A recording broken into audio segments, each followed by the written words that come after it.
జగన్ దగ్గరికి అమరావతి వ్యవహారంలో మాకు న్యాయం చేయడానికి అడిగిన వాళ్ళు ఆ తర్వాత రూటు మార్చుకున్నారు అన్నటువంటిది ఇప్పుడు ఆంధ్రజ్యోతి రాసుకొచ్చింది.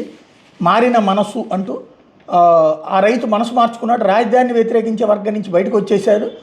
అది కూడా మాజీ ముఖ్యమంత్రి వైఎస్ జగన్ కలిసిన ప్రభుత్వంపై విమర్శలు గుప్పించిన 24 గంటల్లోనే నేలపాటు డిప్యూటీ కలెక్టర్ కలిసి తన భూమిని భూసమీకరణ కింద ఇచ్చేందుకు అంగీకారం తెలిపారు. వివరాలకు వెళ్తే మంగళవారం జగన్ తన తాడేపల్లి ప్యాలెస్లో రాజధాని ప్రాంతానికి చెందిన కొందరు రైతులతో సమావేశమైన సంగతి తెలిసిందే. వాళ్ళల్లో అత్యధికులు 2014 నుంచి అమరావతిని వ్యతిరేకిస్తూ తమ భూములు ఇవ్వకుండా మొండికేసిన వాళ్లే. ఆ రోజు జగన్ ముందు హాజరైన రైతులు నేలపాడికి చెందిన కావ అశోక్ అనే రైతు కూడా ఉన్నారు.